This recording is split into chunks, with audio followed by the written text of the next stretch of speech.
Earlier this month, Jackson's mayor declared an emergency and awarded a $306,000 emergency or security contract, bypassing competitive bids. Now, records show the city was already meeting with the winning company months before that emergency was ever issued. Investigative reporter CJ Lemaster joins us tonight with details you won't see anywhere else. CJ? Well, Courtney Ann, your tax dollars, no competitive bids, and a paper trail that raises serious questions about whether a recent emergency declared by Jackson's mayor was real or manufactured to skip the rules. The contract we're talking about went to Business Communications Incorporated, BCI. It's a Richland company hired to overhaul the security system at the Jackson Police Department's detention facility. To award the contract without competitive bids, the city declared an emergency under Mississippi state law. Chief Rochelle Brackney sent a memo to Mayor John Horn in late June describing serious failures, cameras that didn't record, broken door controls, even detainees kept in shackles because officers had no other way to safely monitor them.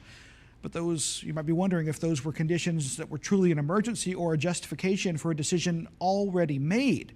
Records obtained by Three on Your Side tell a different story. JPD Chief Brackney's calendar shows a meeting with Verkada, that's the camera manufacturer used in the contract, on April 24th. That's 66 days before the emergency declaration. On May 4th, BCI and Verkada did a site walkthrough on city property.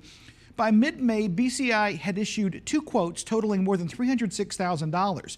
Chief Brackney sent that emergency memo we showed you on June 29th, and then 4 days later, Mayor Horn approved the contract. Now, for 8 days, we have been asking Mayor Horn and Chief Brackney to explain this through the city's communications director, JPD's spokesperson, and City Chief of Staff Kathy Northington, as well as Brackney's Chief of Staff Tanya Norwood. In the interest of transparency, we want you to see the responses we got. They're on your screen. Several times, we were passed to someone else. Now, again, no one has answered our questions about this. We will keep asking until someone does, and once we get that, we'll let you know on air and online. Courtney.